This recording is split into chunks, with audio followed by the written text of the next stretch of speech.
Muito bom dia, São Paulo, muito bom dia, Brasil, muito bom dia você conectado além das fronteiras, aqui na Manhã Manda Aqui.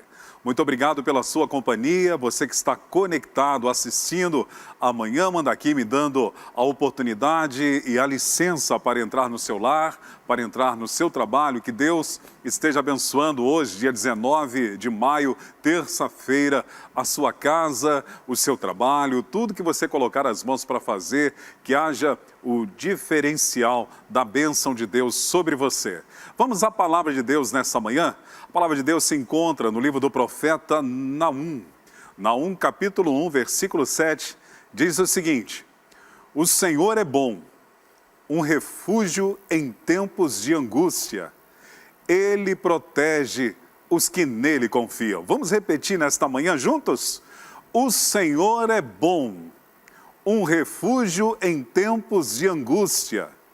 Ele protege os que nele confiam. Ora, se você confiar no Senhor, você vai desfrutar da sua bondade e vai ter, consequentemente, sobre a sua vida, sobre a sua casa, sobre a sua família, o refrigério dele, ele como refúgio sobre você, amparando, cuidando você, principalmente nesses dias de Covid-19. Na igreja local, aqui na nossa igreja, o Brasil para Cristo, hoje, dia 19 de maio, nós temos também aniversariantes. Quem está fazendo aniversário hoje é a Sabrina Lohane Maia de Oliveira. Parabéns! Samuel Dória Francisco, parabéns! A diaconisa Valquíria Furquim Santana, Valquíria, parabéns! Hoje também é aniversário da missionária Juliana, da Missão Desafio, que atua na tríplice fronteira do Brasil, Paraguai e Argentina. Um abraço para você, missionária Juliana. Esses são os aniversariantes do dia e eu quero orar com você e por você. Deus, nós te damos ações de graças e louvamos o teu nome por cada aniversariante hoje. Esses que eu mencionei os nomes, também eu oro por aqueles que eu não mencionei os nomes, mas que estão fazendo aniversário no dia de hoje. Nós te damos ações de graças. Pedimos, Pai, que o Senhor as presenteie com a paz, com a saúde, com a prosperidade, com a salvação, acima de tudo, com os seus nomes mantidos escritos no livro da vida. Assim como o Senhor foi com eles nos anos anteriores, que os anos que virão, o Senhor continue abençoando, protegendo e guardando. Eu oro crendo, já te agradecendo, no nome santo de Jesus Cristo. Amém. Parabéns para você nesta data querida, muitas felicidades, muitos anos de vida. Vamos ao intervalo musical e eu vou voltar hoje com a entrevista com o deputado federal e também pastor Roberto de Lucena.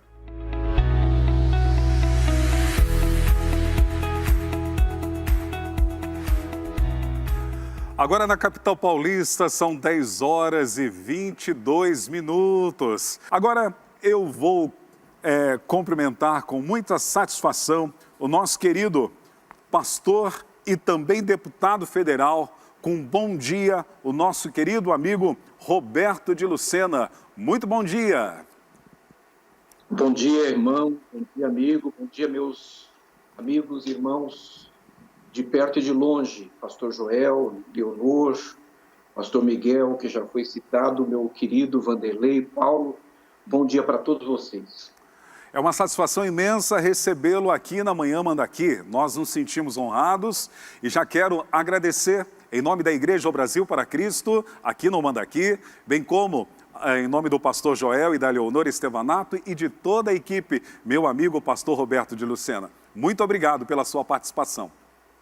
Olha, eu quero, através de você, abraçar todo o nosso povo no Manda Aqui, uma igreja amada, uma igreja operosa, uma igreja muito frutífera, uma bênção para toda a denominação Brasil para Cristo, mas não apenas para o Brasil para Cristo. É uma bênção para o Brasil e para as nações. Ok. Pastor Roberto, nós vamos começar a entrevista fazendo perguntas pessoais, depois, posteriormente, sobre perguntas políticas. O senhor é natural de onde? Santa Isabel. Santa Isabel. Santa Isabel fica na Grande São Paulo. Quando você sai de São Paulo, sentido Rio de Janeiro, Você pega a Dutra, você vai passar por Guarulhos, Arujá, em seguida a Grande Santa Isabel. O senhor é filho de um casal de imigrantes nordestino, Antônio Vieira de Lucena e Eunice Alves. Fale-nos um pouquinho dos seus pais. Meu pai era paraibano e a minha mãe é alagoana. Meu pai era de Itaperuá e a minha mãe é de Palmeira dos Índios, do distrito de Caldeirões de Cima. Quando eles se conheceram, já em Santa Isabel, minha mãe era viúva, tinha 5 filhos, o meu pai tinha 2 filhos. Eles se casaram, começaram a epopeia deles com 7 filhos e nascemos mais 5. Então, ao todo, eles criaram 12 filhos. Meu pai, quando eu tinha 1 ano de idade, se converteu à fé evangélica na Igreja Brasil para Cristo. Então, eu cresci dentro da igreja e cresci dentro da Igreja Brasil para Cristo. E meu pai, ao longo dos anos, se tornou um obreiro, um cooperador e foi consagrado pastor. Ele assistiu à igreja, ele atendeu como pastor à igreja em Santa Isabel por quase 40 anos. Que bênção! Foi meu pastor por quase 40 anos. E ele e a minha mãe tiveram essa casa barulhenta. A família nordestina é uma família barulhenta, é uma família calorosa, é uma família amorosa, é uma família valente. Então, meu pai passou para o Senhor no ano de 2010 e a minha mãe está firmezinha, está bravamente lutando, nos dando essa alegria da bênção de podermos tê-la conosco. Glória a Deus. Pastor, o senhor é casado com a pastora e professora Bernadette Lucena e possui um casal de filhos, a Melissa e o Renan, além de ter 3 netos, a Lívia, a Lorena e o Lourenço. O que eles significam em sua vida? Tudo, né? A base. Eu me casei com Bernadette e ia completar 20 anos de idade. Nós tivemos a Melissa, o Renan, tivemos também a Raquel, que Deus entendeu por bem tê-la com ele, chamá-la. Ele não permitiu que nós criássemos, que nós estivéssemos cuidando dela. Então, hoje Melissa me deu 3 netos, como você mencionou, que acabam se tornando. A vida da gente muda muito. Pastor Joel, eu estava na frente dele, ele acabou passando de mim. Não me lembro se são 5, 6, mas ele já é penta. Então, ele sabe que quando nascem os netos, a vida da gente ganha um sentido completamente diferente. Então, a gente começa a trabalhar muito pensando neles. Tudo que você faz é voltado para eles. E eles acabam sendo o spa, acabam sendo a energia, a motivação.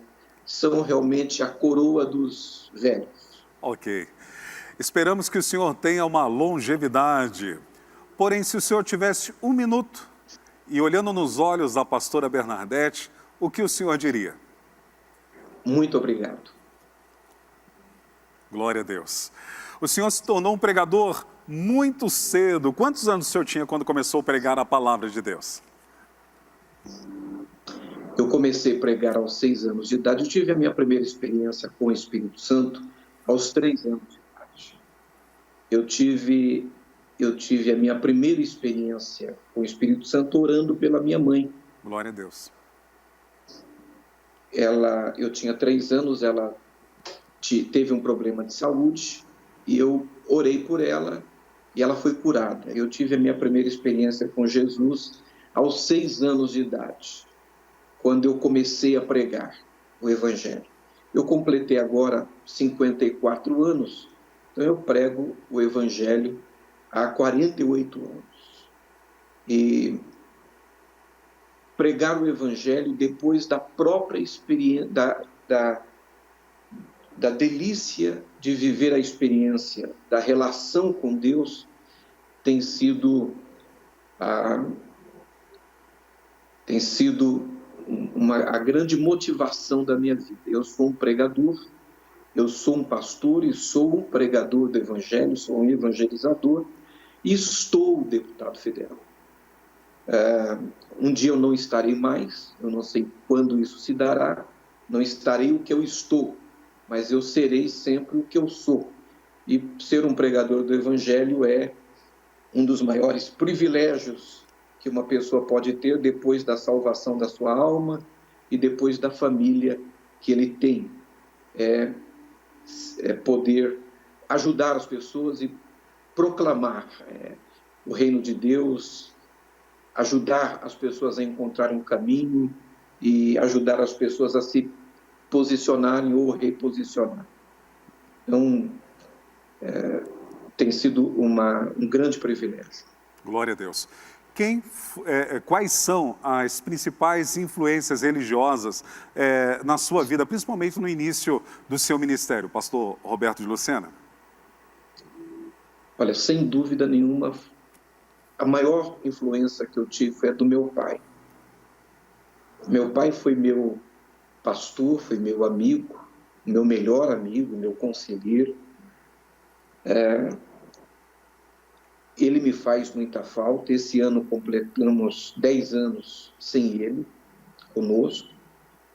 Mas eu tive também duas outras pessoas muito importantes, assim, de perto, certo, que foram minha avó.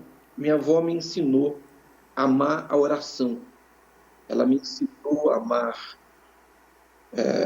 a comunhão com o Espírito Santo, a buscar Deus. Eu passava muito tempo orando com a minha avó, que quando eu era pequeno, quando eu era criança, ela já tinha bastante idade.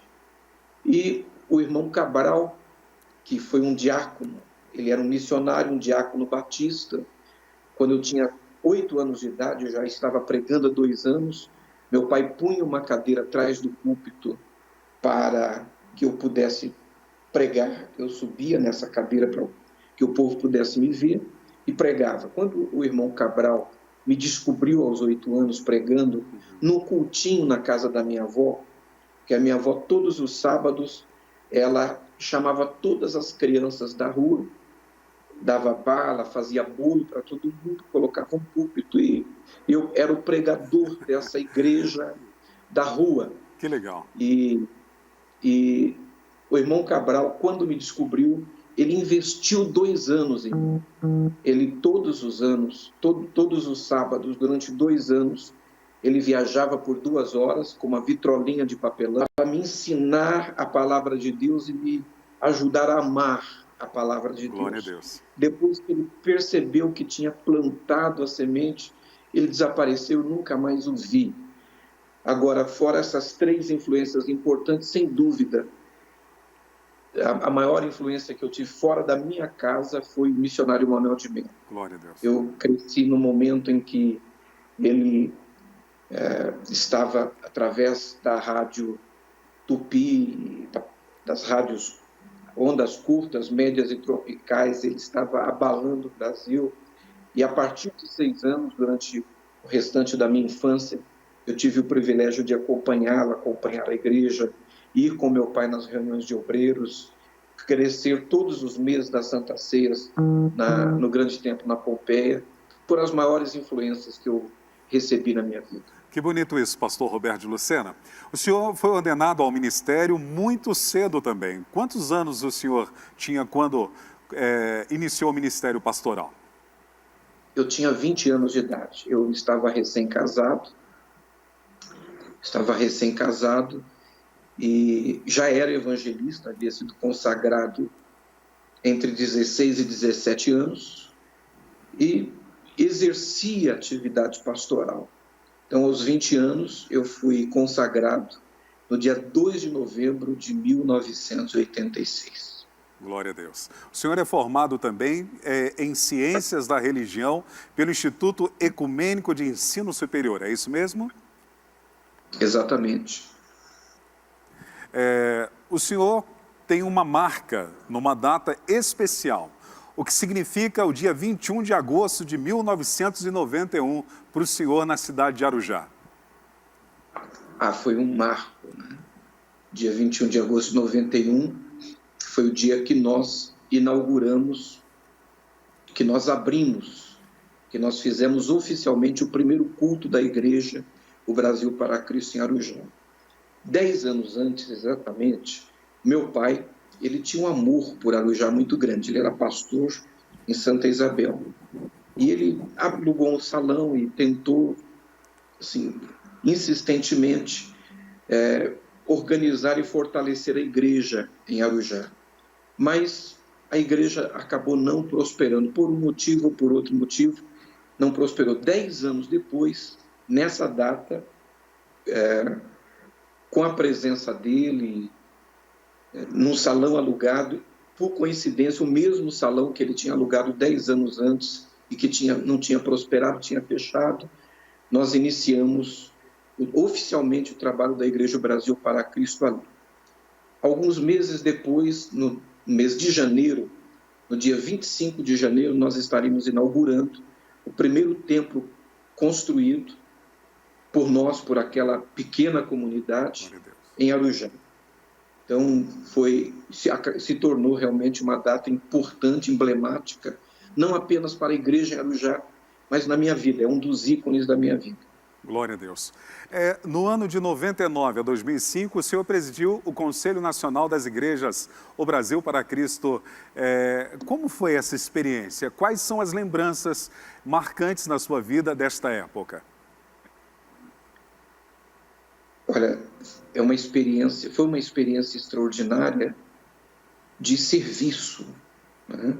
Eu tinha 33 anos quando o Espírito Santo entendeu que, através do nosso colegiado de pastores, deveria me convocar para servir essa obra como seu presidente durante um determinado período. Foi um período bastante rico. Nós estávamos ainda muito próximos da morte do missionário Manuel de Mello. Ele faleceu em 90.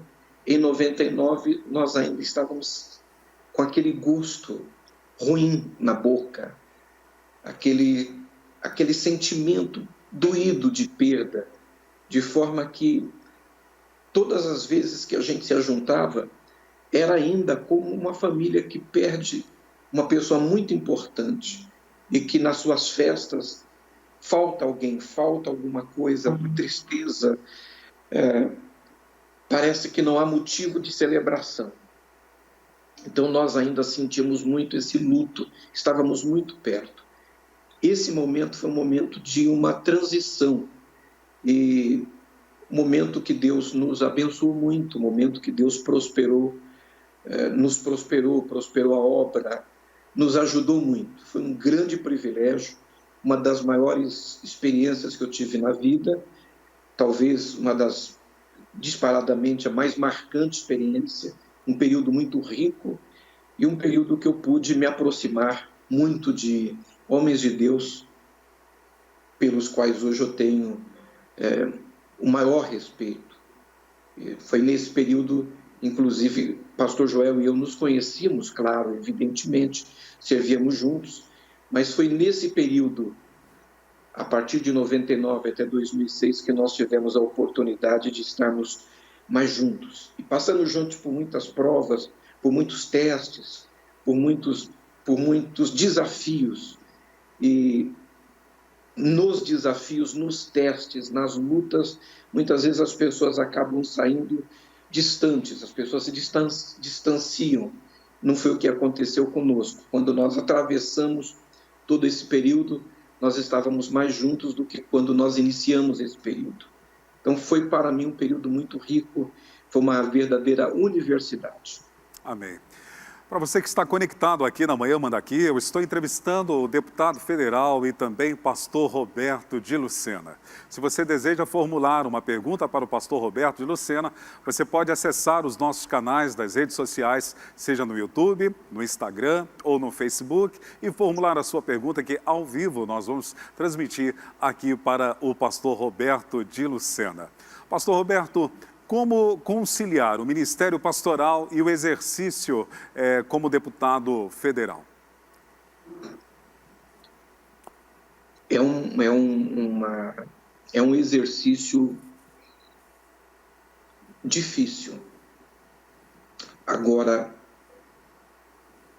quando nós nos entendemos, ou quando nós entendemos que esse mandato, que a minha atuação na política, ela não se dá exclusivamente por uma oportunidade ou por um projeto político, mas é a continuidade, a expansão do meu ministério.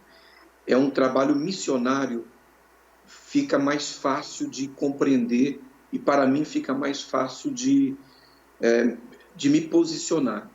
Eu tenho tido, ao longo da vida, a oportunidade de servir a Deus e a obra em alguns diferentes campos missionários. Quando eu tinha 16 anos, o meu pai me levou à consagração como evangelista. Fui consagrado evangelista e no dia seguinte, isso foi no domingo, na segunda-feira, ele me levou para a cadeia pública, a delegacia de Santa Isabel, me apresentou o delegado, Dr. Odilon Batista Rodrigues, e ele disse: meu filho morre de vontade de pregar o evangelho aqui. Ele não tinha combinado comigo e eu também não sabia que eu tinha toda essa vontade de fazer um trabalho lá.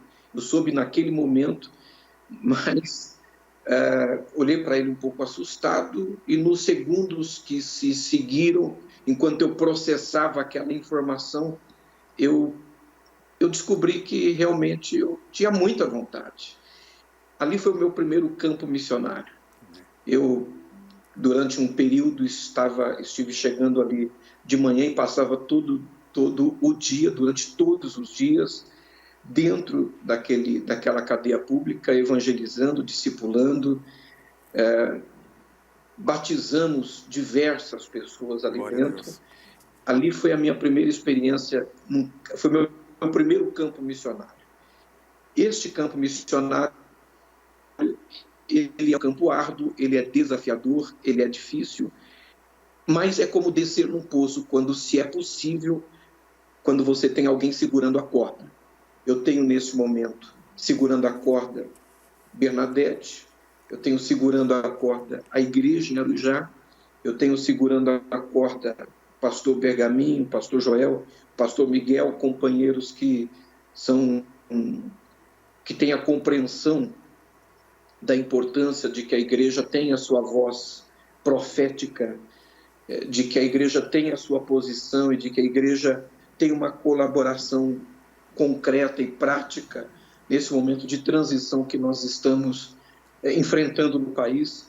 Então, com esse entendimento, fica mais fácil conciliar. Eu, evidentemente, não consigo hoje pastorear a igreja, não consigo fazer o gabinete pastoral e aquelas atividades que são atividades intrínsecas do ministério pastoral, mas eu continuo pregando. Então, eu sou na igreja um pregador da igreja, um profeta na igreja, e tenho continuado o ministério como pregador do evangelho no Brasil e fora do Brasil também. Glória a Deus. Pastor, qual a importância de um cristão no Congresso Nacional? Deus sempre teve os seus plantados, colocados, estabelecidos em todos os ambientes. Então, ele tinha José de Arimateia ao seu serviço lá em Jerusalém. José de Arimateia, que era um senador honrado e que foi quem protegeu o corpo de Jesus, impedindo que o corpo fosse quebrado, os ossos fossem quebrados, e depois tirou o corpo da cruz, protegendo-o, envolveu num lençol e levou para sua casa, guardando o corpo no seu túmulo particular. Ele tinha os da casa de César, aos quais o apóstolo Paulo se referiu. No Primeiro Testamento, ele teve Daniel dentro do palácio, ele teve Neemias dentro do palácio, ele teve Sadraque, Mesaque e Abednego como autoridades, como referências dentro do governo. E Deus sempre vai ter alguém a seu serviço, plantado por Ele, estabelecido por Ele, dentro dos ambientes de governo, os ambientes de poder. Nesse momento eu tenho tido privilégio, não de estar deputado, mas de ser alguém com quem Deus conta e com quem a nossa igreja, o nosso povo conta para defender os valores que nós acreditamos e fazer justiça, colocar a vida a serviço da justiça que se deve fazer ao pobre, ao órfão, à viúva, ao mudo, que não pode falar, que não pode se defender, aqueles que a Bíblia determina que nós tenhamos um olhar diferenciado. Ok, pastor, nós vamos ao intervalo musical, mas antes tem uma surpresa para o senhor. Meu amigo, como é que você está, meu amigo? Paz do Senhor. Pastor Joel Estevanato, meu amigo, irmão, vovô Joel Estevanato, paz do Senhor. E eu estou ganhando de você de muito. Você falou de 5, mas eu estou melhor que o Brasil, é 6. 6 netos. Parabéns. Você é implacável. 6 netos. Olha, é um prazer muito grande. Estava aqui no escritório, ouvindo a sua entrevista e falei, vou dar uma descida só para cumprimentar ele, porque é um grande amigo, é um grande irmão. Eu tive aquela honra de ser vice-presidente seu no Conselho Nacional por 3 anos, um tempo de proximidade. Sou testemunha da sua dedicação, do seu empenho, do seu zelo assim dioturno pela nossa querida igreja e pude de alguma forma estar perto, dando uma pequena parcela de contribuição nesse tempo. E como você disse, isso estreitou nossos laços e me fez te respeitar, te admirar, te conhecer como um servo de Deus. E eu falei, vou descer ali para dar um abraço para ele, vou dar uma cortada no pastor Vanderlei e dar um abraço no pastor Lucena e deixar registrado esse momento que para nós aqui na igreja é muito significativo nessa nossa programação online, de tê-lo dando a entrevista. É um prazer muito grande te receber no nosso trabalho. E muito obrigado por ter aceitado e estar participando, tá bom, pastor Roberto? Imagina, que privilégio para mim. Pastor Joel, você é uma bênção para a igreja no Mandaqui. Deus te usou para cultivar com o Espírito Santo uma árvore poderosa, frondosa e frutífera, que precisava, quando você chegou, ser muito cuidada, ser muito tratada, mas que foi tão bem cuidada e tratada por você e o Espírito Santo, que se tornou a árvore que é hoje, que estende os seus galhos pelo Brasil e que estende os seus galhos por vários países do mundo, oferecendo sombra, oferecendo as folhas como remédio e oferecendo os frutos como alimento. Você é uma bênção para a igreja no Brasil, para essa denominação, e eu tenho muita satisfação, muito orgulho da nossa amizade. Agora eu vou aproveitar esse momento, antes de voltar aqui, que vai para o intervalo, e vocês continuarem essa entrevista que está maravilhosa. Vou aproveitar esse momento para pedir agora ao nobre colega, deputado federal, que faça uma lei aí em Brasília. Faz uma lei, manda para a Câmara, Congresso, faz uma lei que esse negócio de máscara é só para homem. É muito triste ver a minha esposa, aquela linda mulher, com máscara no rosto, é um negócio muito feio. Faz um projeto, manda lá para usar máscara só homem. Aí o pastor Vanderlei ia estar de máscara aqui, ficava muito melhor, né? E eu não vi a Leonor com aquela máscara lá, tá bom? Deus te abençoe, pastor Luciano. Amém, querido. Um forte abraço, o Senhor seja contigo, com tudo que você está realizando. E o Senhor continue prosperando todo o seu trabalho, toda a sua missão. É um prazer mais uma vez reiterar. Um beijo para as suas filhas, para os genros, para os seus netinhos. Que Deus abençoe vocês. Obrigado pela sua amizade. E é um momento, pastor Joel, assim, muito importante que nós estamos passando. Muito interessante. Porque vocês estavam falando de máscara, não é? Que coisa, que por um momento a máscara fez com que todo mundo ficasse muito parecido. Verdade. É verdade. Que coisa. E nós vamos passar por isso, vamos passar rapidamente. Sim. Vamos passar rapidamente. Essa semana, ontem, nós tivemos a notícia, a informação de que um laboratório nos Estados Unidos conseguiu testar a vacina em humanos e teve sucesso. Daqui a pouquinho está saindo uma vacina, daqui a pouquinho está saindo um medicamento eficiente, daqui a pouquinho nós teremos um protocolo efetivo e vamos, se Deus quiser, passar por isso mais rapidamente do que por um momento, alguns dias atrás, nós imaginávamos. E, sem dúvida nenhuma, vamos passar muito melhores, vamos estar muito melhores, muito mais fortalecidos, não sem as cicatrizes, as tristezas, a lembrança de pessoas que acabaram não conseguindo atravessar com a gente, mas nós vamos continuar a história e vamos sair fortalecidos dessa experiência. Então, eu desejo muita saúde para você, para toda a sua família, e eu vou pensar sobre essa coisa de máscara. É evidente que é só uma descontração, mas a gente entende que realmente é um momento muito delicado e fica aqui registrado nossa contínua oração. Eu creio que a igreja está fazendo isso em todos os cultos, e eu também, particularmente, por pessoas como o irmão, que tem uma função, um ministério, uma missão, como o irmão mesmo sempre fala, e é verdade, num campo muito necessitado de luz, muito necessitado de sal, muito necessitado de influência, e que sobre o irmão, sobre seus colegas que trabalham ali na Câmara Federal, sobre todos aqueles que estão investidos de autoridade no país, repouse um espírito de sabedoria e de discernimento para tratar das coisas nesse momento. Deus dê muita graça para vocês. Amém. Obrigado, querido. Até mais, beijo querido. no coração. Deus Para te ti guarde. também. Obrigado. É o programa Amanhã Manda Aqui. Eu estou aqui com dois ícones da Igreja Brasil para Cristo. Pastor Joel é o meu entrevistado amanhã. Nós teremos uma sequência de 4 quartas-feiras. Amanhã ele vai estar aqui e nós vamos descobrir o que o pastor Joel fez no verão passado. Pastor Roberto. E você sabe, meu Vanderlei, e você sabe que eu respeito muito a opção dele pelo time que ele torce. Ah, é? Eu também respeito. A propósito, qual o time que o senhor torce, pastor? Eu sou corintiano. Corintiano? Acho que alguém saiu daqui meio...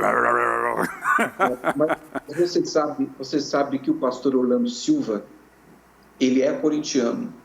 É mais corintiano do que eu, inclusive. É mesmo?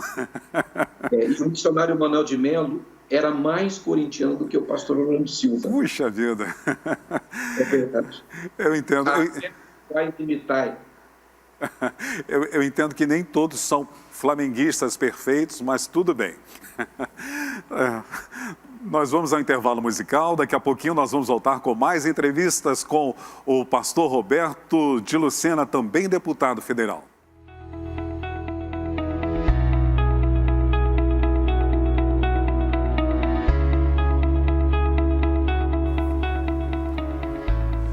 Você está na Manhã Manda Aqui.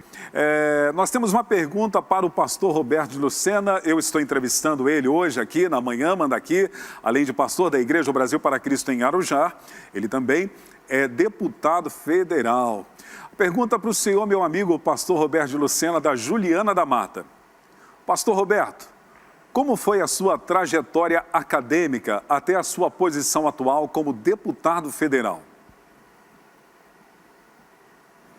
Eu terminei o 2º grau ainda em Santa Isabel, depois fiz Ciências da Religião em São Paulo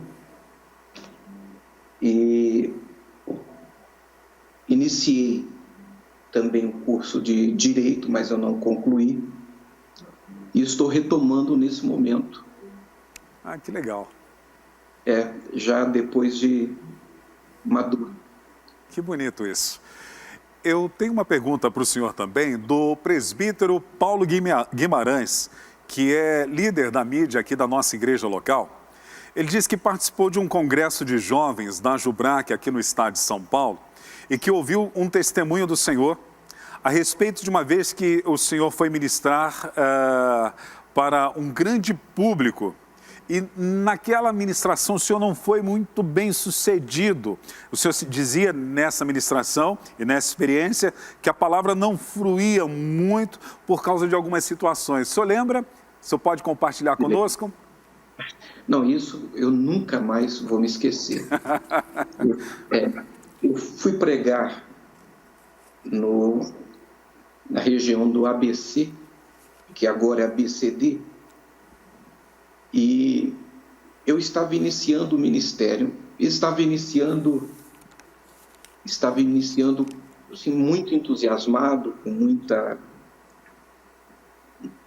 muito ímpeto, e eu cheguei nessa cidade para pregar num auditório, não era uma igreja, era um cinema antigo, um auditório grande. E eu fui recebido com muito calor por aqueles irmãos. Então, havia muitas faixas, era um congresso, havia muitas faixas me saudando desde a entrada da cidade. E quando eu cheguei, todo um esquema de acolhimento, de recepção, que eu não estava acostumado.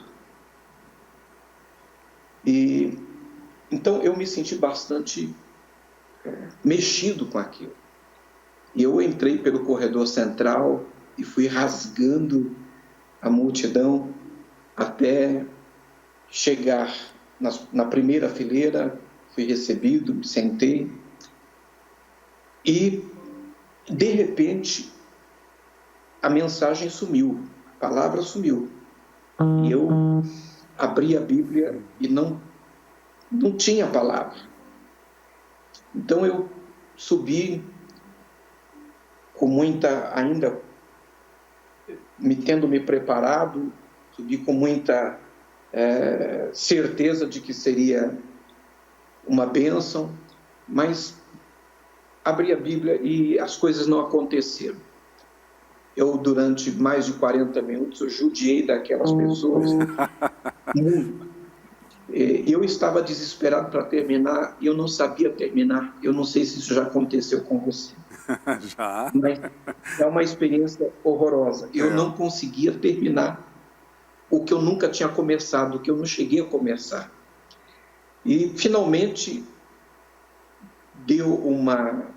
surgiu uma oportunidade, eu terminei e fiz uma oração que eu nem sei o que foi que eu orei e corri desesperadamente para baixo. Eu estava sentado na primeira fila e ao meu lado tinha um presbítero, assim, uma pessoa já de idade, bigode branquinho, cabelo branquinho, óculos dourado, e eu me lembro que ele tinha também um dente de ouro. Opa.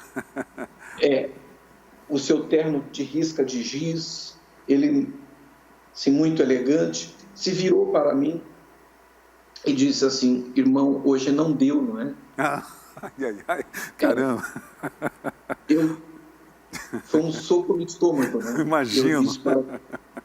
Não deu. Ele disse assim: o irmão não se ofende se eu lhe falar uma coisa? Eu disse: não.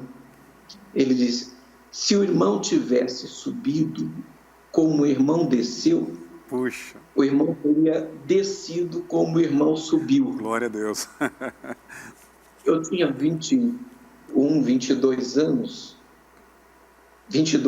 estava começando o ministério e aquela palavra, aquela noite, aquele conselho foi uma das melhores coisas que me aconteceram em toda a vida. Não a experiência pela qual eu passei, que se tornou inesquecível. Eu ainda sinto o soco no estômago. Mas ele me deu uma aula, uma aula magistral, naquelas poucas palavras que ele compartilhou comigo. E que todos nós, pregadores, possamos sentir esse soco no estômago, todas as vezes antes de subir ao altar para ministrar a palavra, né, pastor? Não é verdade. Meu amigo, no tempo livre, o que o Roberto de Lucena gosta de fazer? Eu sei que tempo livre deve ser um pouquinho complicado, mas quando o senhor tem, o que o senhor gosta de fazer? Olha, eu leio muito, E sempre que eu posso, sempre que eu consigo, eu gosto de ficar procurando no YouTube documentários. Certo. Eu gosto muito de assistir documentários. Livro de cabeceira que o senhor indicaria? Bom, eu estou lendo diversos livros nesse momento. Eu estou lendo ao mesmo tempo 4 livros. Opa! Mas um deles, que ele é um pouco complexo, ele é um pouquinho confuso, mas Deus é Matemático, é um livro de Mário Livro, onde em algum momento parece que ele está negando, que ele está numa negativa de Deus, mas a linha que as ponderações que ele faz ajudam a gente a entender que por trás de tudo aquilo que existe um cálculo, um Deus que tem o controle de todos os movimentos que acontecem no universo e os movimentos da nossa vida. Por exemplo, eu estive recentemente, em julho do ano passado, eu fui a Palmeira dos Índios. Eu estive em Caldeirões de Cima. E conheci o lugar, a casa que a minha mãe morou. Caldeirões tem 360 anos e Palmeira dos Índios tem 300 anos. Caldeirões é um distrito de Palmeira. Caldeirões nasceu antes da cidade. Inclusive o prefeito, Vanderlei, ele queria me dar o título de cidadão da cidade, eu não aceitei, porque quem nasce em Palmeira dos Índios, cidadão de Palmeira dos Índios, é palmeirense. O pastor Joel aceitaria com muita satisfação. Mas a cidade começou em Caldeirões de Cima. E no século XVIII, uma peste se abateu sobre a cidade e morreu muita gente. Por isso que eles tiveram que se mudar, começar um novo núcleo, e ficaram os pobres lá, em Caldeirões de Cima. Um lugar muito pobre, com muitas dificuldades, já na divisa com o Pernambuco, e uma região de quilombos, de aldeias. E você pensar, nós somos o resultado de uma porção de variáveis, né? Você pensar que Deus fez com que a minha mãe saísse de lá e a vida fosse conduzindo para que ela fosse para São Paulo aos 16 anos, depois que seu pai morreu, se casasse com um moço também de Palmeira dos Índios, fosse mãe de 5 filhos com ele, depois ficasse viúva. Meu pai sai de Itaperuá, fica no meio do caminho, 14 dos seus irmãos vêm com os meus avós para São Paulo. Ele fica no Mato Grosso trabalhando em serraria, depois chega em Santa Isabel para deixar os seus filhos com os meus avós, conhece a minha mãe. Eles se casam, do casamento deles nascem mais 5 filhos, eu sou o primogênito. Então, há um cálculo, há matemática de Deus por trás de todos os movimentos da vida, de quem somos, do que produzimos, do resultado. Então, embora a linha do Mário Livio seja um pouco essa linha da negação, certo. No fundo ela acaba atestando esse Deus que é matemático, que brinca com os números, que define a nossa estrada, a nossa trajetória, que constrói as pontes do nosso destino. É fantástico. E temos uma base até mesmo na vida do próprio Messias. A matemática de Deus, Cristo nascendo e vindo lá de Belém, lá em Nazaré, na cidadezinha onde ninguém conhecia, ninguém sabia, né? E tem impactado tanto a história, assim como, através da vida dos seus pais, o impacto que o Senhor tem causado na vida de tantos brasileiros e na igreja evangélica de uma forma geral. Tantos filhos espirituais surgiram debaixo da sua cobertura e da sua filiação espiritual, né? Isso mesmo. Pastor, perdão, pode concluir. Não, por favor. Agora, deputado federal Roberto de Lucena, o senhor fez uma proposta do uso do dinheiro da corrupção em ações contra o, em ações contra o coronavírus, é isso? A favor do coronavírus? É a PL 1607/2020, que cria o Fundo Emergencial do Combate aos Efeitos Socioeconômicos do Covid-19. Fale-nos um pouquinho sobre isso, meu deputado. Primeiro, a corrupção, o combate à corrupção é uma causa que nós trazemos para o Congresso em nome daquilo que nós acreditamos, em nome da nossa igreja, em nome de todos vocês. Eu sou o presidente da Frente Parlamentar de Combate à Corrupção no Congresso Nacional. Quando eu cheguei aqui em 2011, o primeiro projeto de lei que eu apresentei tipificou a corrupção como crime hediondo. E a nossa postura nesses 10 anos no Congresso tem sido a postura de enfrentamento à prática, ao crime de corrupção.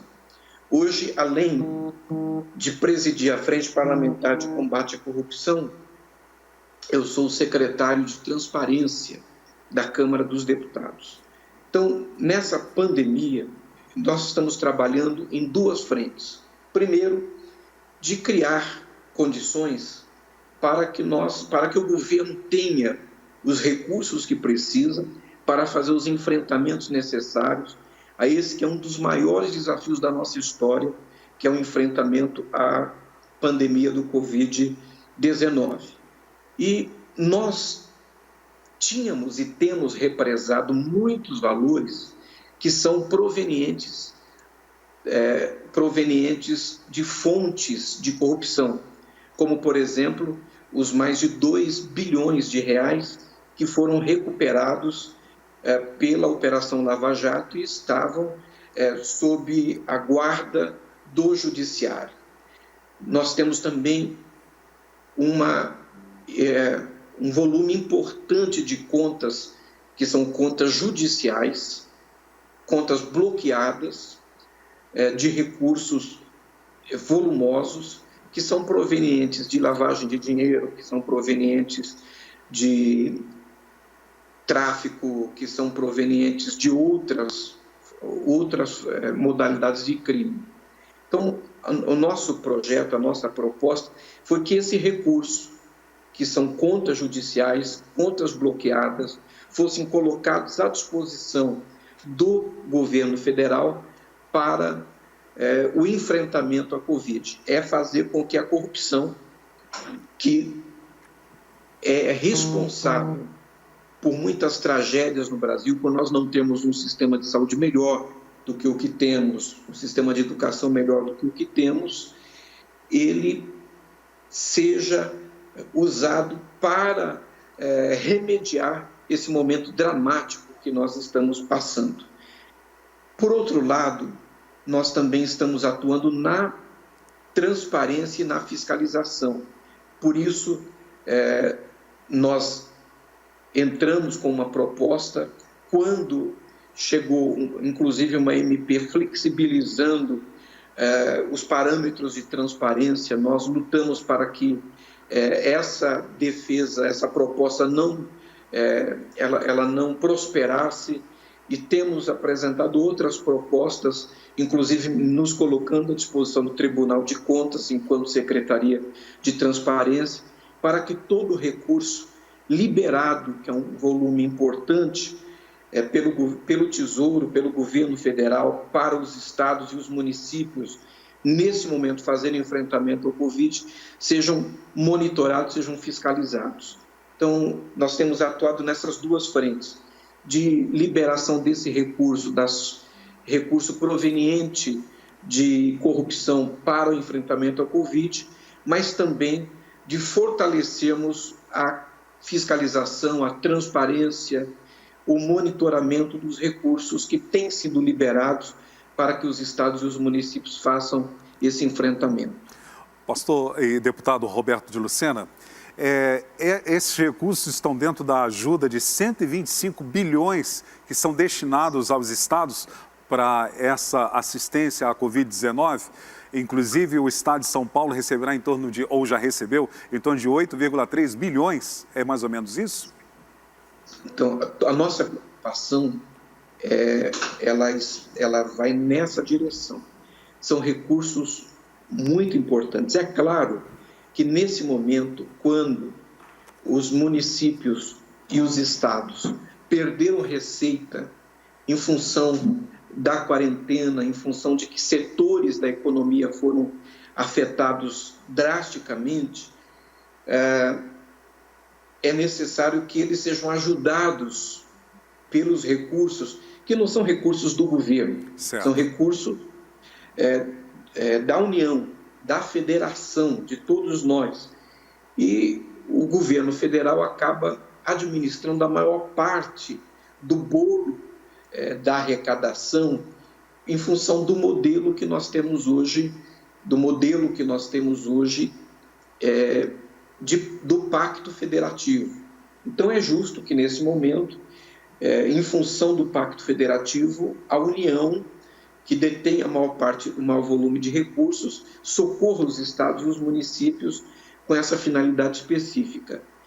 No entanto, como os estados e municípios, a maioria deles está sob o decreto de calamidade pública, isso permite compras, por exemplo, sem licitação. Isso permite que sejam flexibilizados critérios para compras nesse momento, o que cria um ambiente muito favorável para aquelas pessoas que têm outras intenções, aquelas pessoas que estão na atividade pública, mas que têm a motivação, a inclinação para fazer determinadas coisas que o rigor da lei de acesso à informação, da lei de licitação não permite. Por isso, a importância de que, ao mesmo tempo que nós liberemos esses recursos para o socorro, para que nós possamos proteger a vida das pessoas, nós possamos também fiscalizar.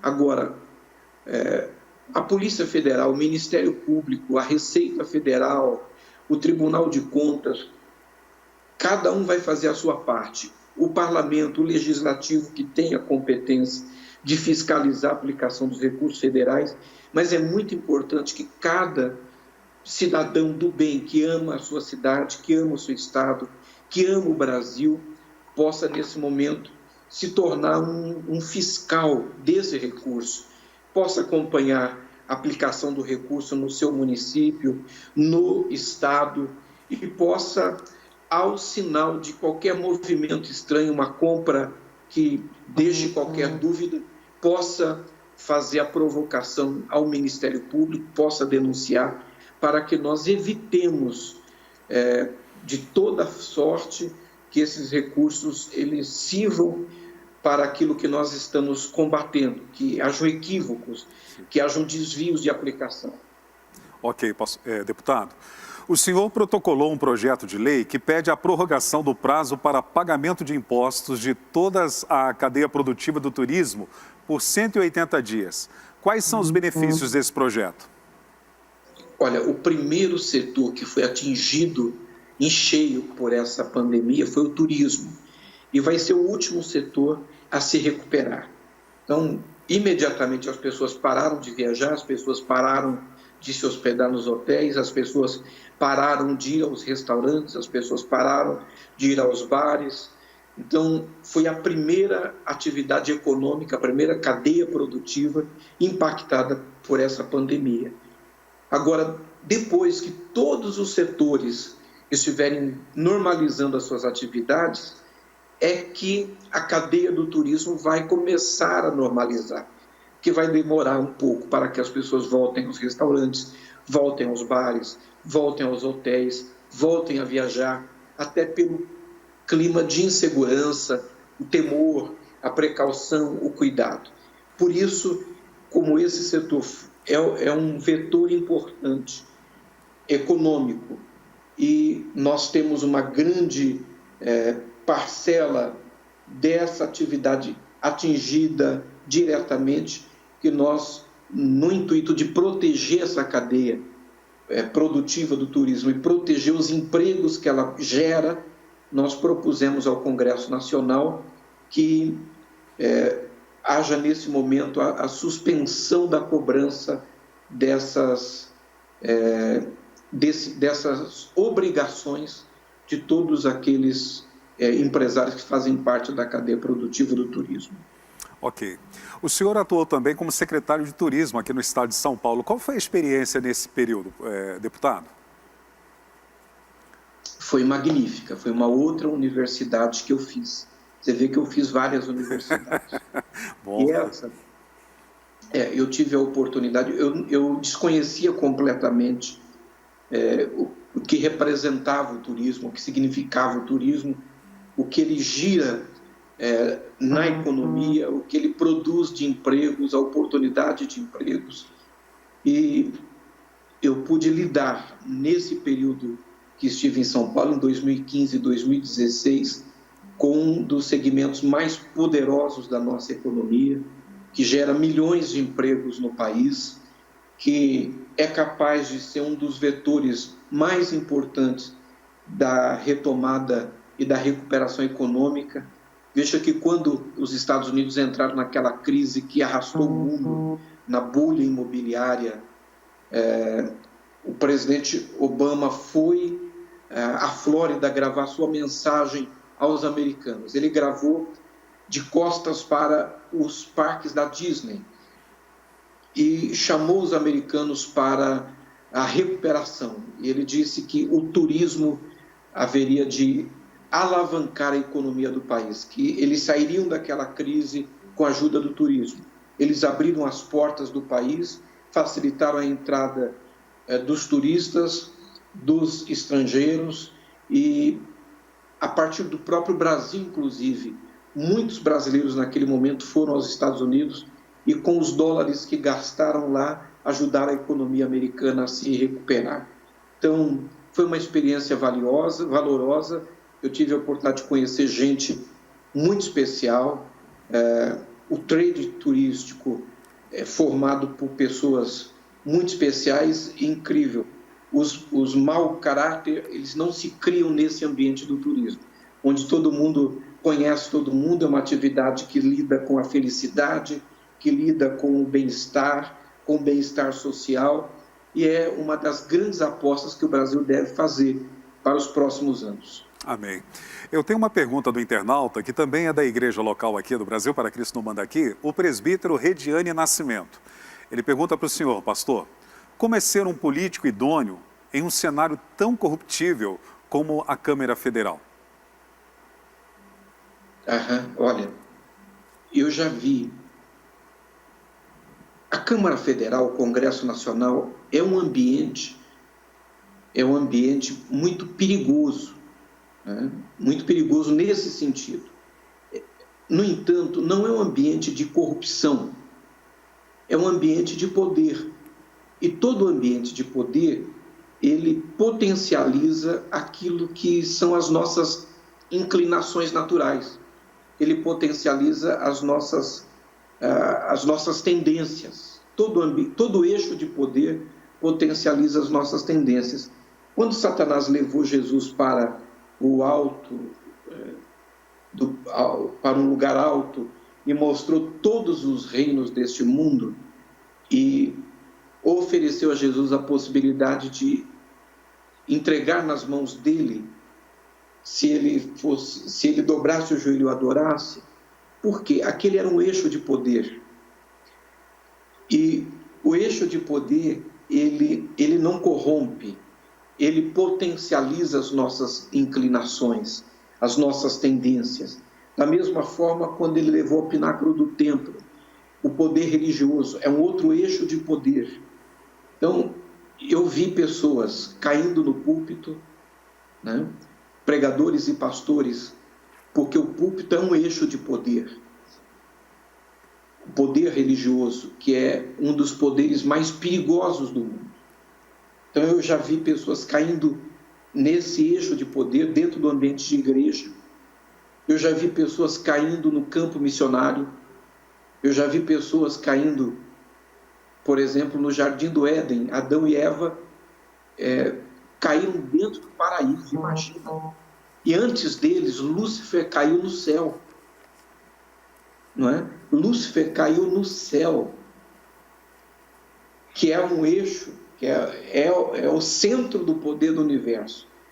Então, da mesma forma que a gente precisa estar atendendo o conselho bíblico de orar e vigiar, seja na igreja, seja no trabalho, seja no ambiente de negócio, seja em qualquer outro ambiente, no ambiente acadêmico, a mesma coisa é no ambiente do Congresso Nacional, que é o ambiente de poder. É um ambiente onde nós somos testados a todo momento, testados a toda hora, ele potencializa nossas inclinações e nos desafia. O nosso grande desafio é continuarmos testemunhando de Jesus e sendo de Jesus, assim como é o grande desafio, também nós somos desafiados nos outros ambientes de poder. Ok. O senhor é autor da proposta que prioriza a compra de produtos brasileiros no combate da Covid-19. É isso mesmo, deputado? Isso por quê? Porque nós temos que gerar emprego aqui no Brasil. Nesse momento, nós estamos comprando máscaras da China, comprando respiradores da China, comprando testes da China. Nós, evidentemente, aquilo que nós não tivermos condições de atender a demanda aqui no Brasil, que nós não tivemos oferta aqui no Brasil, nós precisamos nos socorrer fora. Mas somente depois que a oferta no Brasil estiver esgotada, que nós precisamos gerar emprego aqui. Okay. E nós precisamos, a partir dessa pandemia, rediscutir essa nossa relação com o emprego. O emprego está desaparecendo no mundo inteiro. E nós vivemos já há mais ou menos uns 25 anos um processo agudo de desindustrialização no país. Há uma erosão destruindo a nossa plataforma industrial no país. E a indústria é onde nós produzimos a nossa riqueza, assim como o agronegócio. Então, nós precisamos, nesse momento, entender que a indústria está se mecanizando, o campo está se robotizando. Nós precisamos discutir emprego, senão os nossos filhos e os nossos netos não terão empregos. Então, em vez de nós continuarmos gerando empregos, por exemplo, na Índia, empregos na China, nós precisamos gerar empregos, produzir empregos aqui no Brasil e apenas comprarmos aquilo que nós não temos oferta. Eu propus, nesse caso, os produtos, os itens, os insumos que estão relacionados à Covid, à saúde, a essa crise sanitária. Mas passando essa crise sanitária, é uma discussão que nós precisamos voltar a fazer. Ok. Eu estou aqui na Manhã Manda Aqui, sendo entrevistado nesta manhã o deputado federal e também o pastor Roberto de Lucena. Nós vamos ao intervalo de música. Daqui a pouquinho nós voltamos com a reflexão bíblica e a oração por você e com você do nosso querido pastor Roberto de Lucena. Intervalo musical, já voltamos já já.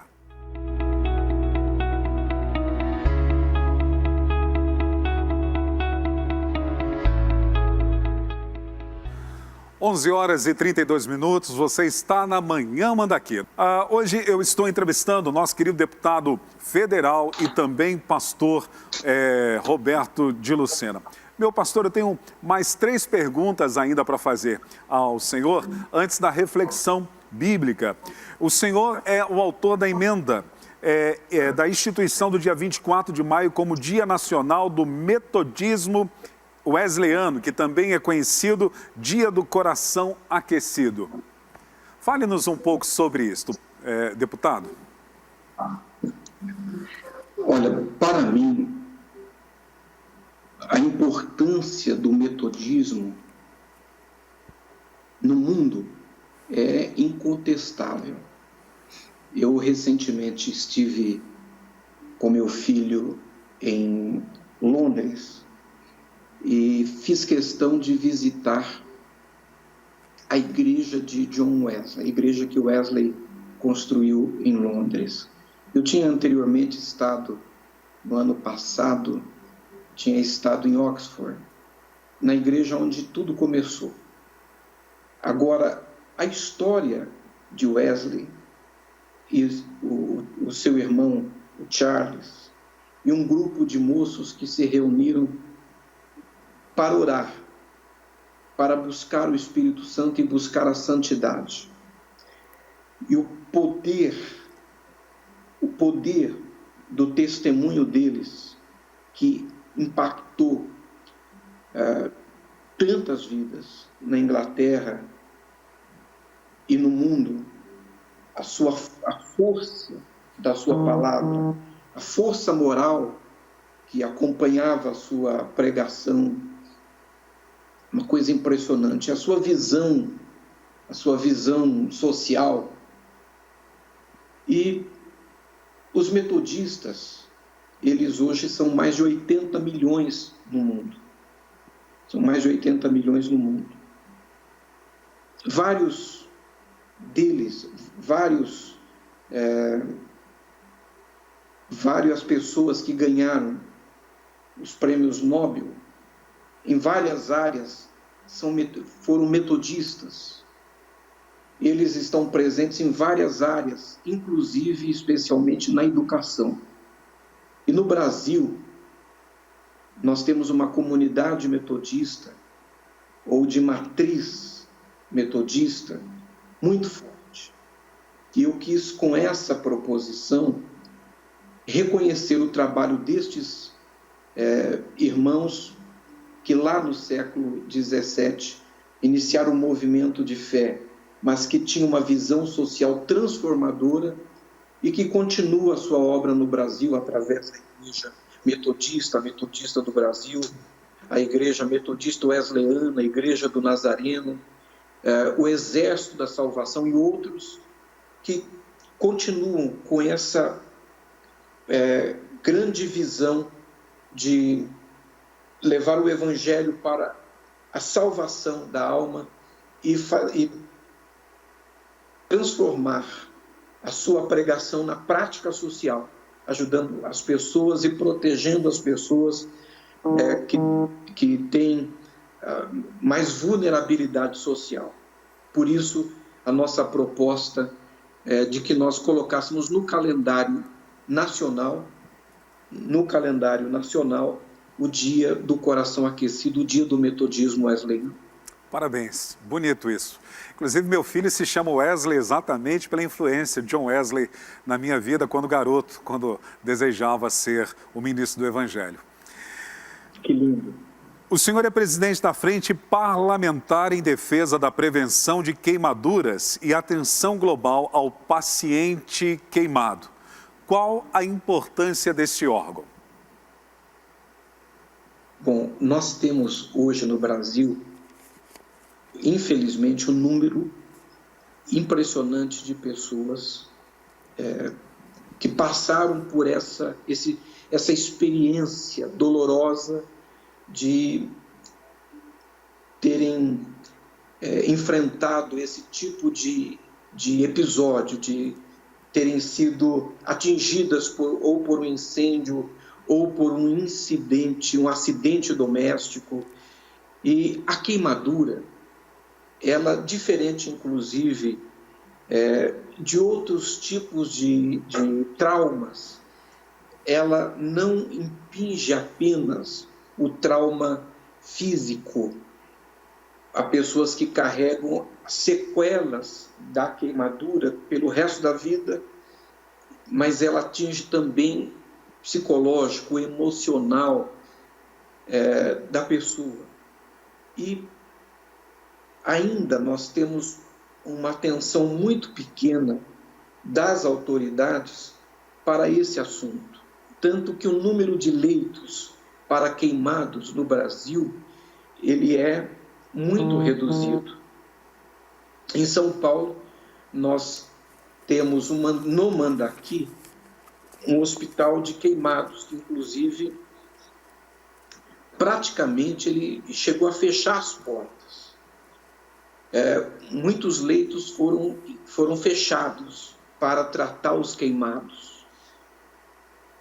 Essa frente parlamentar, ela tem como objetivo sensibilizar o parlamento em relação a esse tema e dar voz a esse grupo de brasileiros que passaram por esse trauma e que sofreram e que sofrem, muitos deles, as sequelas que são físicas, mas também são psíquicas, também são emocionais. E nós não apenas darmos voz às pessoas que passaram, que sofreram com algum tipo de queimadura, mas também oferecemos o nosso trabalho para melhorarmos as políticas públicas voltadas para esse tipo de acidente, para as pessoas que passam por esse tipo de acidente, e também de sensibilizarmos o governo para o aumento de leitos, para a capacitação, a qualificação de mais profissionais e o reconhecimento daqueles que trabalham na prevenção, o trabalho de prevenção que alcance as escolas, que alcance as casas, que dialogue inclusive com as igrejas, que têm uma capilaridade muito grande, para que nós possamos diminuir a incidência desse tipo de acidente que acontece ainda muito no nosso país. Agora, no mês de julho, Tabita, é julho ou é junho? Que o Congresso será iluminado. Junho. Agora, em junho, o Congresso será iluminado de laranja, em referência exatamente ao combate, ao enfrentamento da queimadura. Nós sensibilizarmos o Brasil em relação à necessidade de nós fazermos a prevenção e também de nós ampliarmos a oferta de leitos e de políticas públicas voltadas para as pessoas que passam por esse trauma. Ok, deputado. O senhor está no terceiro mandato. Qual é o futuro, qual é o futuro politicamente do Roberto de Lucena, na área política? Bom, o futuro a Deus pertence, né? Eu estou no terceiro mandato. Este mandato ele se encerra no dia 31 de janeiro de 2023. A nossa vida está a serviço, está à disposição de Deus, da Igreja e do Brasil, né? E quando eu falo da Igreja, da agenda que a Igreja defende, que é a proteção da família, a defesa da vida. Então, eu estarei no mandato enquanto a nossa vida for útil, enquanto o mandato for relevante dentro do entendimento que nós temos como igreja, como pessoas que militam a defesa da vida e da família, enquanto Deus quiser. Se for este o terceiro e último mandato, vai ser. E se não for, se Deus desejar que nós permaneçamos e também for o desejo do nosso povo, eu tenho certeza de que todas as vezes que nós colocarmos o nosso nome, submetemos o nosso nome à validação, isso acontecerá. Mas eu não quero estar num projeto que não seja absolutamente um projeto subordinado à vontade de Deus e à vontade do nosso povo, do povo que nós representamos. Amém. Meu amado, eu estou chegando ao fim das perguntas da entrevista. Vou deixar o senhor à vontade para fazer uma reflexão bíblica e orar pelos nossos internautas. Porém, nós temos o hábito, continuamente aqui nos nossos entrevistados, de fazer um ping-pong. Eu vou falar algumas palavras para o senhor me responde apenas com uma palavra, ok? Então vamos lá. Deus. Poderoso. Bernadette Lucena. Uma gigante. Família. Fundamental. Arujá. Oportunidade. Estado de São Paulo.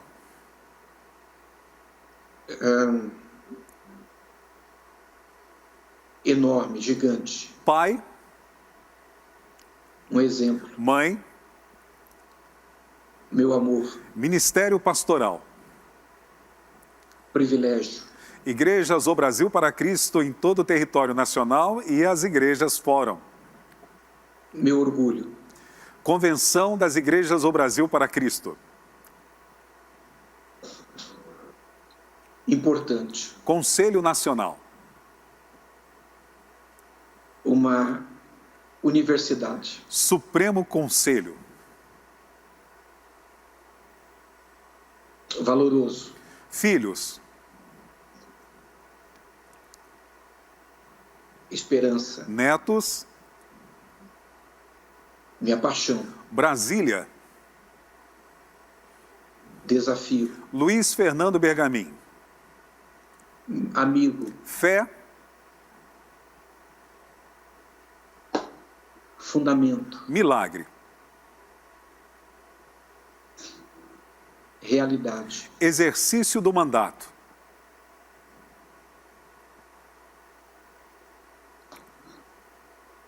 Exercício do mandato. Honra. O Brasil para Cristo em Arujá. Gratidão. Brasil. Bênção. Glória a Deus. Muito obrigado, pastor Roberto de Lucena, nosso deputado. Eu estendo aqui, como no início do programa fiz, agradeço em nome do pastor Joel Estevanato, da Leonor, dos nossos pastores, da Igreja O Brasil para Cristo aqui no Mandaqui, e também agradeço em nome de toda a nossa equipe. Muito bom ter tido esse tempo com o senhor, viu? Muito obrigado. É um privilégio, querido irmão, amigo, pastor Vanderlei. Estava com saudade de você. Você está cada vez melhor. Ah, glória a Deus por isso. Beijo grande em casa. Um grande beijo, pastor Joel, Leonor, pastor Miguel, todo o ministério do Mandaqui, a igreja, uma igreja amada, uma igreja que eu respeito, uma igreja da qual eu tenho muito orgulho. Amém. Então, com vocês, internautas assistindo e conectados aqui na Manhã Mandaqui, pastor e deputado Roberto de Lucena, com a palavra de Deus e depois orando com você e por você. O Salmos capítulo 37 tem sido o texto bíblico que eu tenho meditado ao longo dessas 2 últimas semanas. Todos os dias eu estou meditando neste capítulo do livro de Salmos. É um salmo escrito por Davi, por um velho.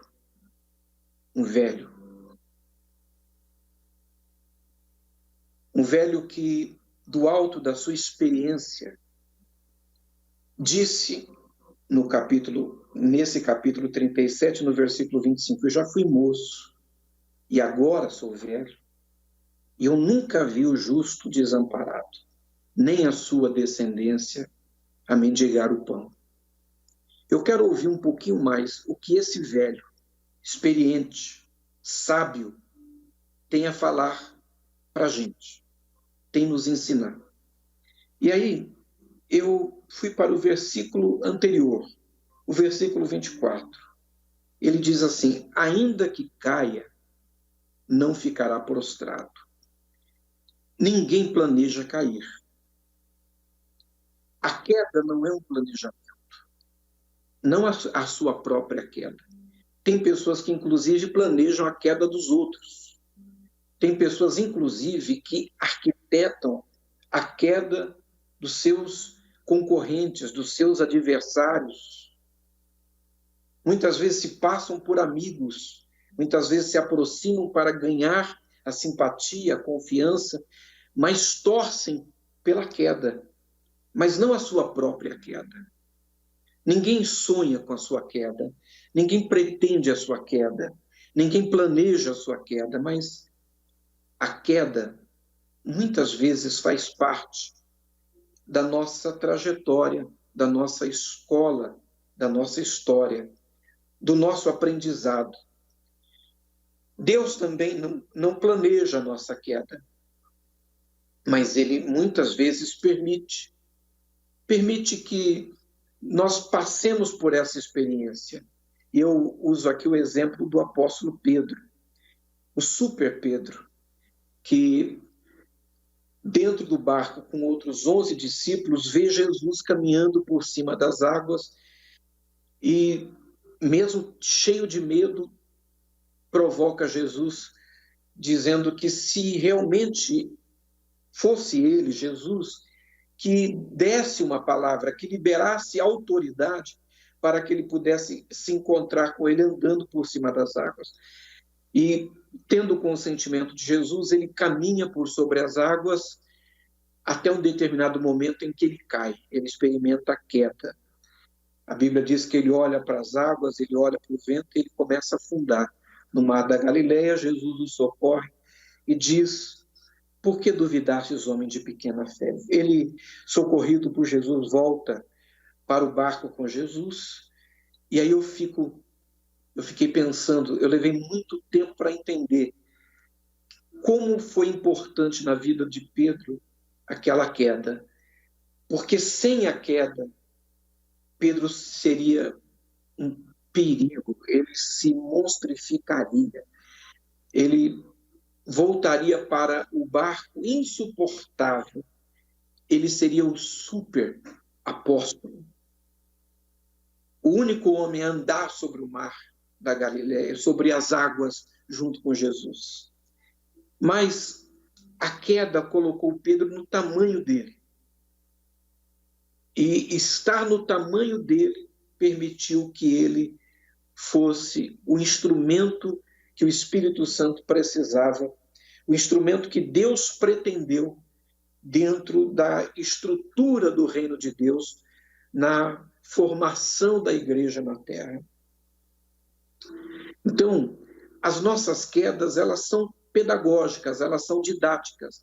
E eu não me refiro à queda no sentido do pecado apenas. Eu me refiro à queda no sentido de um prejuízo, no sentido da perca de um emprego, no sentido de uma falência. E o que a Bíblia está dizendo aqui, o que o velho, o que o sábio Davi está dizendo, é que os passos de um homem bom, porque Deus vê o coração e não as aparências, os homens bons, um homem bom, são confirmados pelo Senhor. E ele tem prazer no seu caminho, porque a árvore produz os frutos segundo a sua própria espécie, a sua própria natureza.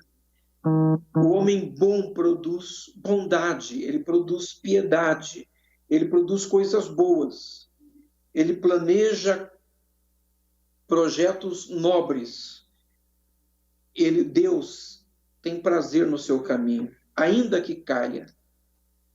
Não quer dizer que necessariamente ele vai cair, mas ainda que isso aconteça em alguma área da sua vida, porque Deus tem prazer nele, ele não vai ficar prostrado, porque a mão de Deus é que o sustenta.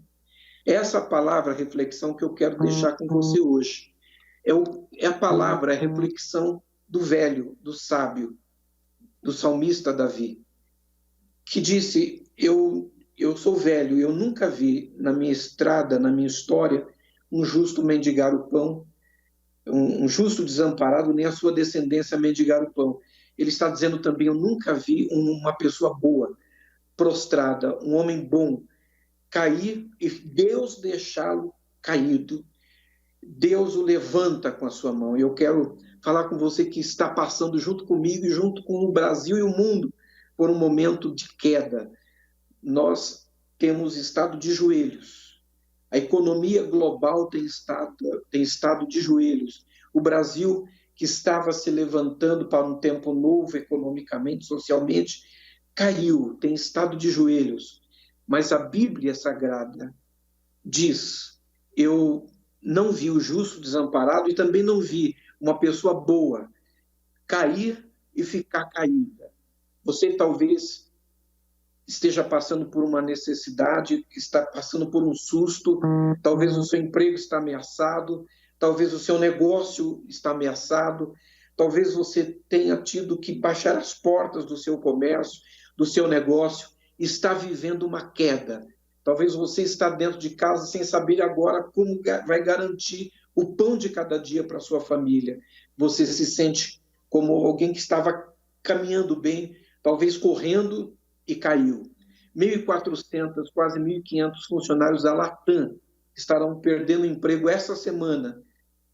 A queda, muitas vezes, ela é permitida no caminho do justo, no caminho da pessoa boa, permitido apenas para que ela traga para nós a aplicação de lições, de aprendizados que Deus tem interesse que sejam ministrados para nós, mas tem uma garantia.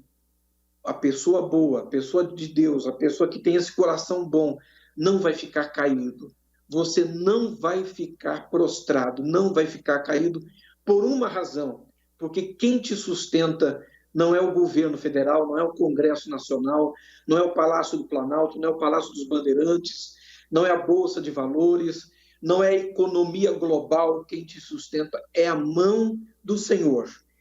A sua mão te sustenta, porque o Senhor te sustenta com a sua mão. E é por isso, porque a mão de Deus que te sustenta, é porque o chão que está embaixo dos seus pés é a mão de Deus, que você não vai ficar prostrado, você não vai ficar caído. Isso não é uma palavra de autoajuda. Eu não quero apenas te dar uma dose diária de autoajuda. Eu quero te dizer que Deus não vai deixar você ficar prostrado se Ele encontrar em você um coração bom, se Ele se agradar do seu caminho, do seu procedimento.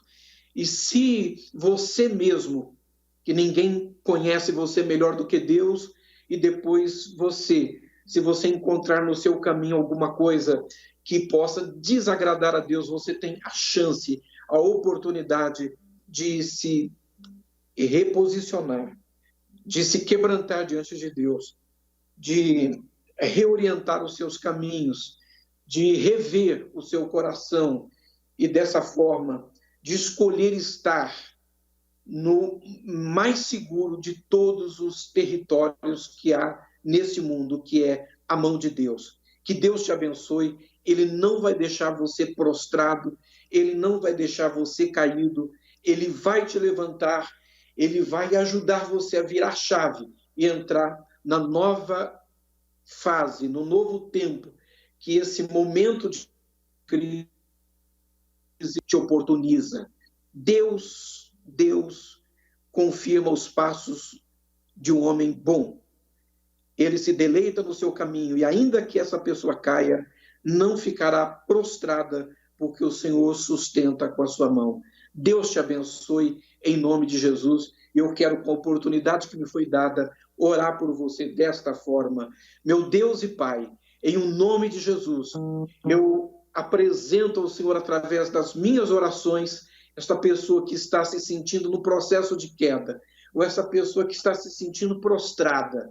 O Senhor não vai permitir que o justo, não vai permitir que esta pessoa com um coração bom permaneça prostrada, que aquele que anda na tua presença permaneça prostrado.